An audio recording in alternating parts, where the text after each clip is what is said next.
Hoy vamos a ver herramientas de control de calidad. Vamos a ir viendo algunas que ustedes posiblemente ya conocen y si se leyeron el capítulo 8 del libro, entonces hay unas que nos podemos saltar casi que del todo porque lo que traemos aquí es el repaso. Son 7 las herramientas de control de calidad con las que vamos a trabajar. Entonces, antes de estas herramientas que son así como las grandes y las que todo el mundo, digamos que las que en la calle se mencionan mucho, ya ustedes habían hecho los videos con ciertas técnicas o ciertas herramientitas pequeñas, digamos que de calidad, como el 5S o como el Kanban y demás. No, Kanban no hicimos, Kaizen creo que fue el que hicimos. Pero estos que están aquí, sepan que cuando alguien habla de las herramientas de calidad, así como con mayúscula, son estas. Entonces, los primeros que vamos a tener que ver son los diagramas de dispersión. Bueno, no, estos ya los vimos. Los diagramas de dispersión los vimos la semana pasada, que era cuando yo tenía el eje X y el eje Y y tenía dos variables y yo quería ver si una de esas variables se comportaba de cierta manera especial cuando la otra variable cambiaba. Ya los vimos en Excel, que primero pongo todos los datos del X, después todos los datos del Y y hacemos el gráfico de puntitos. Y si me sale una línea recta y el R está muy cerca de 1, es que esas dos variables así dependen una de la otra. Y entre más lejos esté el R del 1, entonces esas variables tienen cada vez menos relación entre ellas. Es decir, que conforme una cambia, la otra a veces se da cuenta, pero a veces no. Entonces, con gráficos de dispersión estamos. Si hay dudas de gráficos de dispersión, tienen los vídeos, los revisan y en el foro de dudas también pueden dejar consultas de las semanas pasadas. La otra herramienta que tenemos es la hoja de verificación, que de esta ya hablamos un poquito, porque de esta estaba esa pregunta de la semana pasada, de por qué en la hoja de verificación yo empiezo haciendo palitos en lugar de empezar escribiendo números de frecuencias. Entonces, la hoja de verificación ya tenemos una idea de lo que es. Y en el capítulo 8 del libro vieron un poquito lo que son histogramas. Entonces, ya estas están como adelantadas. Si ya han ido leyendo en la materia y estuvieron en las clases pasadas, estas ya van ahí adelantadas. Hoy vamos a hacer Pareto, que se monta en los histogramas, vamos a ver Ichikawa, diagrama de flujo y nos van a quedar los gráficos de control posiblemente para la clase siguiente. Entonces, vamos empezando. Hoja de verificación, ya ustedes la vieron. Los palitos que vamos contando. A veces es como la que vimos en el libro, que solamente tengo una secuencia de palitos, es decir, todos los datos de una única vez están juntos. A veces los vamos separando como aquí, lunes, martes, miércoles, jueves y viernes, y tengo una suma al final de la semana. Entonces, esto me sirve para ver la tendencia toda la semana. Si lo que yo voy apuntando aquí son defectos que encontramos, por ejemplo, la suciedad de un producto, un sello roto en un producto o una etiqueta borrosa en un producto, yo me doy cuenta viendo este dibujito que los lunes nos va terrible, los lunes salen muchas cosas, pero los viernes nos va muy bien. De hecho, jueves y viernes se ve como que algunas ya van disminuyendo. Entonces me empieza a dar como alguna idea de para dónde está apuntando las tendencias. Si el operario del lunes es diferente al operario del viernes, ya yo empiezo a hacer correlación, como si fuera el gráfico, pero en mi cabeza. El lunes hay un operario, tiene muchos errores, el viernes hay otro operario, tiene poquitos errores, tal vez tengo que ver qué hace el del viernes y explicarle al del lunes que haga lo mismo. Entonces, de una vez, con solo el dibujillo voy pensando cuáles variables pueden afectar las diferentes cantidades de frecuencias que estoy viendo y voy pensando en hacer el ciclo de mejora. El del viernes sabe algo que el del lunes no sabe. Entonces, ¿cómo le paso la información al del lunes? Este total que viene aquí es el que a veces se llama frecuencia absoluta o solamente frecuencia, que es como la llamaban en el libro. Entonces, creo que con la hoja de verificación estamos bien. Si hay dudas me dicen y aquí podemos profundizar. A veces, para que sepan, la hoja de verificación tiene otros nombres, a veces la van a ver como hoja de chequeo, a veces se llaman hojas de control, pero al final de cuentas es la misma historia. Es una hoja literal, si está en producción o si la tengo en Excel, pues en mi computadora, una hoja donde voy apuntando algo que está pasando, voy llevando el conteo de algo que me interesa. Luego, con la hoja de verificación, esta última sección, el total, dijimos que es una frecuencia, la frecuencia de qué tan seguido pasa algo, qué tan seguido está la etiqueta rota o el sello roto. Entonces, a raíz de las hojas de verificación, hacemos distribuciones de frecuencias y las usamos de base para hacer los histogramas, que el histograma es otra de las herramientas de calidad. En el capítulo 8 venía explicado cómo se hace una distribución de frecuencias. Y una distribución de frecuencias es básicamente la lista de todos los eventos que me interesaban junto con los conteos de sus ocurrencias y sus porcentajes. Ocurrencias, la distribución, perdón, la frecuencia, y porcentajes, que ya hicimos repaso de porcentajes en semana 1, los que me interesan del total. Entonces, esto que está aquí, en teoría ustedes lo habían visto en estadística. Si alguien no vio distribución de frecuencias en estadística, este es su momento de pegar un grito y decirme que no lo ha visto del todo. Pero yo estoy asumiendo que en estadística habían visto distribuciones de frecuencias. Y dependiendo de con quién lo hayan visto, van a haber visto frecuencia absoluta como FI o a veces lo llamaban FA, pero esas son frecuencias absolutas. Este es el conteo, cuántas veces pasó algo.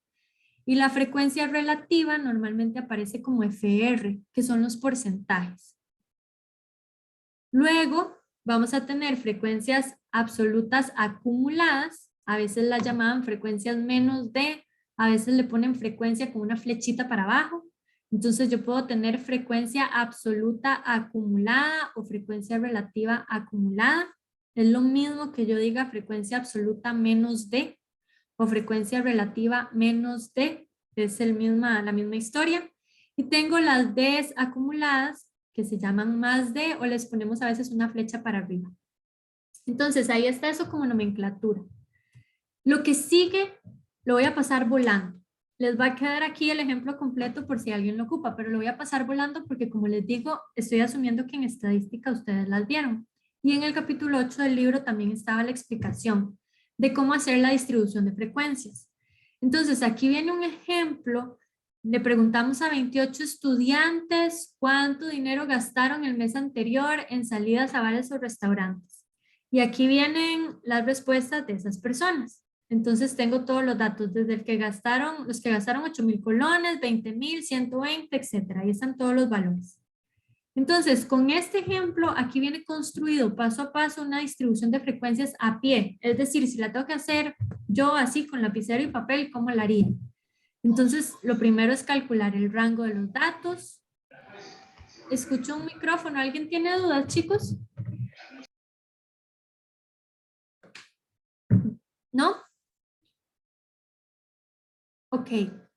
Entonces, aquí vienen los pasos. El primero es calcular el rango de los datos, que es máximo menos mínimo. El segundo es encontrar la cantidad de clases. Para eso a veces hacemos un batazo y decimos voy a hacer 5 clases o 6 clases. A veces se usa la raíz cuadrada del total de datos. O lo más usual es usar la regla de Sturges, que es esto. La cantidad de clases es 1 más 3.322 logaritmo de n. Este es el logaritmo base 10, por aquello, no son logaritmos naturales. Y n es el total de datos. Entonces aquí está la sustitución para los datillos que teníamos. Eran 28 estudiantes, 28 es la n, es lo único que hay que sustituir. Y si el número les da con decimales, lo redondean, porque las clases es la cantidad de reglones que van a hacer y no pueden hacer 5 reglones, .8. Entonces hacemos 6 reglones, se redondea al entero más cercano. Luego se saca la amplitud de clase, que es el rango que ya habíamos sacado en el paso 1, entre el número de clases. Aquí viene la regla de redondeo. Si todos los datos son enteros, la amplitud de clase tiene que quedar como un entero. Entonces me había dado 25.333.33. Redondea hacia arriba al siguiente valor y a la misma cantidad de datos, de decimales, perdón, que tengan los datos. Si todos los datos eran enteros, redondeo un entero. Si los datos tenían 2 decimales, redondeo a 2 decimales. Si los datos tenían 7 decimales, redondeo a 7 decimales. Luego viene el rango propuesto, que es amplitud de clase por número de clases. Ya la amplitud de clase está en el paso tras anterior, el número de clases está en el paso anterior. Hacemos la multiplicación. Diferencia media. Tengo 2 rangos. Este rango propuesto que acabamos de sacar en el paso 4 y el primer rango que yo tenía, máximo menos mínimo. Entonces, rango propuesto menos rango entre 2 me da la diferencia media, que es 2. Y luego vienen los límites. Entonces, de todos los datos que yo tengo, busco el más pequeño, el estudiante que gastaba 8,000 colones por mes. Y le resto la diferencia media, que era este 2 que acabo de calcular aquí. Esto me da un valor que es el primer límite inferior de mi distribución de frecuencias. Y para sacar el primer límite superior, agarro este límite inferior, que ya tengo aquí, que lo puse aquí, y le sumo la amplitud de clase, que es ese valor que redondeé hacia arriba, sin decimales en este caso. Ya tengo un límite inferior y un límite superior. Y a partir de aquí hago mis clases. Entonces, el límite inferior es 7.998, el superior 33.332, y esto es solo para la primera clase, es el primer límite inferior y el primer límite superior. Aquí está, primer límite inferior, primer límite superior, y siempre el superior de una clase se convierte en el inferior de la siguiente, y tengo 6 clases, porque con la regla de Sturges me dio 5.8, pero no puedo hacer 5 reglones y 0.8 de reglón, entonces redondeamos a 6.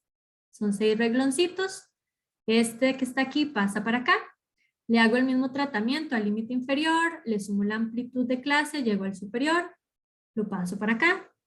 A ese valor le sumo la amplitud de clase, llego a un límite superior, lo paso para acá y ahí vamos haciendo lo mismo en todos. Y luego lo que sigue es contar, que a veces me han dicho, profe, se me olvidó cómo se sacan las frecuencias observadas. Esa es una pregunta súper normal. La frecuencia observada es ir a contar. Entonces, de toda la tabla de datos que yo tengo, yo reviso cuánta gente quedó entre estos dos valores y los voy contando. Había 1, 2, 3, 4, son 4 es este valor. Luego, cuánta gente quedó entre estos dos valores, que son los que tengo aquí marcados como en morado. Eran 9 y los pongo acá. Y hacemos eso con todos. Si lo hice bien, al final todos estos números quedaron metidos en alguno de estos valores y cuando yo los sumo, todos estos tienen que dar 28 porque eran 28 estudiantes. Temas importantes de las frecuencias, nada más así como repaso. Acuérdense, aquí yo puse los corchetes. El límite inferior es un límite cerrado, o sea que si alguien gasta exactamente 7.998 colones, entra en esta categoría porque el límite aquí está cerrado, pero el límite superior es abierto.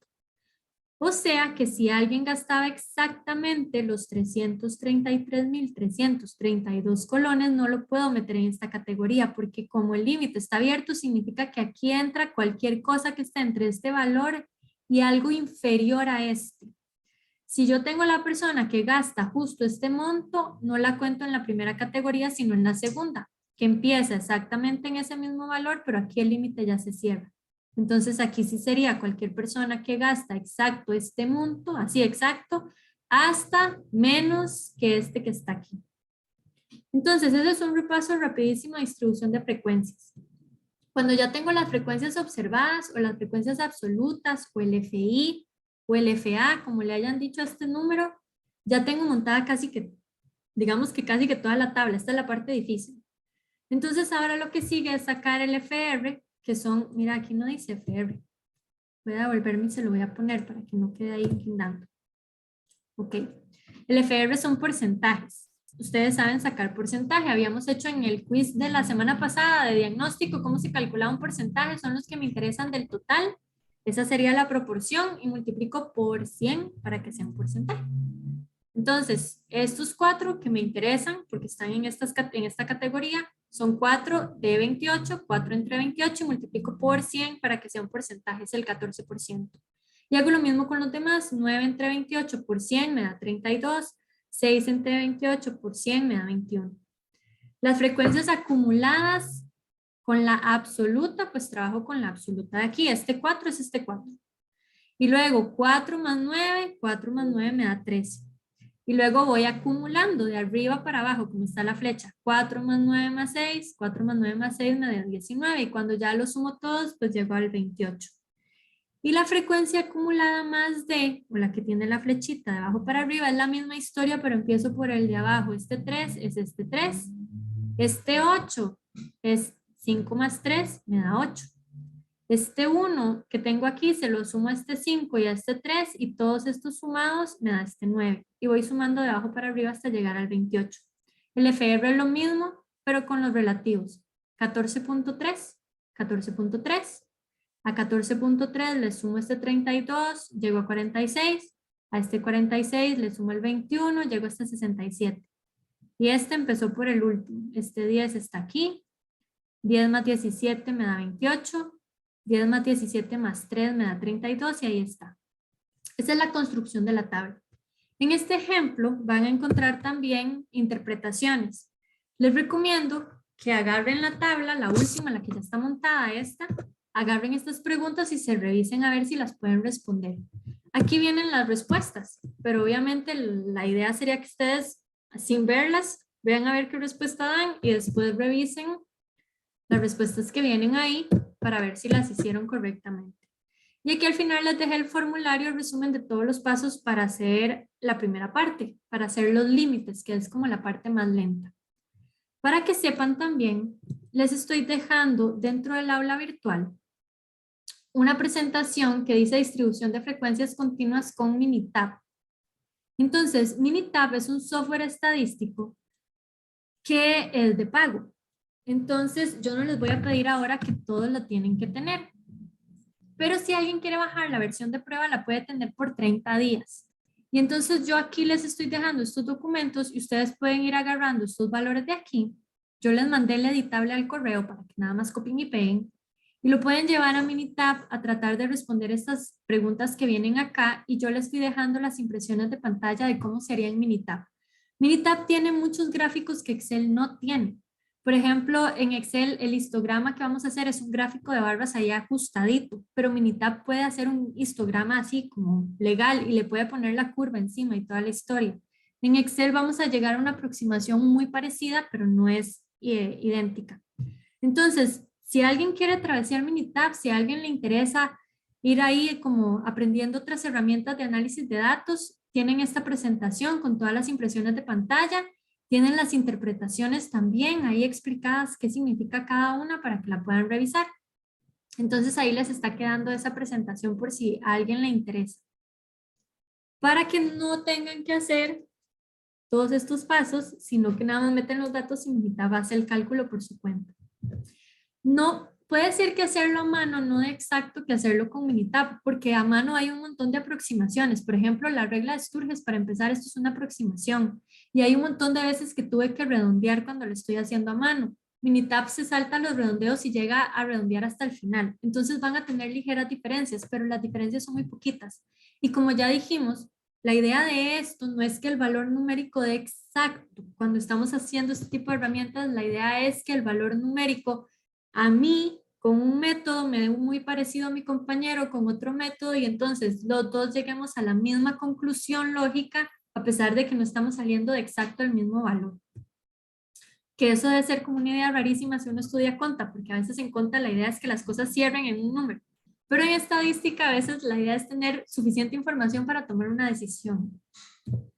Entonces, no sé chicos, si de la parte de distribuciones de frecuencia alguien dice, yo esto nunca lo vi, y necesito verlo en detalle, o si estas cosas sí las recordaron, les trajeron memorias del pasado.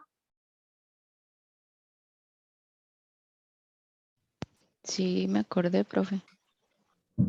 Ok, Francine Lo se que sí no acuerda. me acordaba mucho era lo de la amplitud de, no, como la diferencia de media de la clase, algo así que, ay, que Para era, que sepan, hay diferentes formas de hacerlo.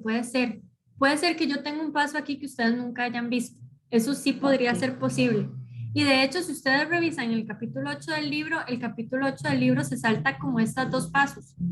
Y dice, en lugar ujú, de hacer esto, lo que yo voy a hacer es ver el valor más chiquitito y voy a decir, voy a quitarle 5 puntos a ese valor. Y voy a ver el valor más grande y le voy a meter 5 puntos a ese valor. ¿Por qué 5? No explica por qué 5, es nada más para decir, voy a arrancar suficientemente abajo para que el dato más pequeño entre y me voy a ir suficientemente arriba para que el dato más grande entre. Es una aproximación también. Ya les digo, entonces, es posible que vean un paso aquí que no está en el libro o que encuentren otro libro que tenga más pasos, pero al final la idea es hacer la distribución de frecuencias, tomar decisiones. Esa es la parte que nos interesa al final. Entonces sí, es muy posible, Francine, que haya aquí algún paso que usted no haya visto antes o que en algún momento encuentre más pasos que yo haya decidido resumir. Entonces, ¿para qué vimos distribución de frecuencias? Esta es la parte interesante de distribución de frecuencias, que son los histogramas. Hagamos una cosa, como ya distribución de frecuencias era el repaso así rapidísimo, iba a la velocidad de la luz, ustedes lo pueden ver después ahí, le ponen 0.75 en YouTube, así le bajan la velocidad.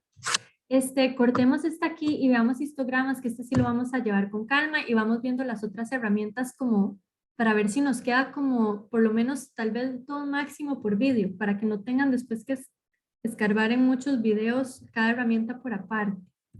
Entonces, cortemos esta llamada, chicos, nos juntamos de nuevo, vamos a ver histogramas. Tengan a mano el Excel que les mandé o lo bajan del aula virtual porque ahora sí vamos a empezar a trabajar con esos valores.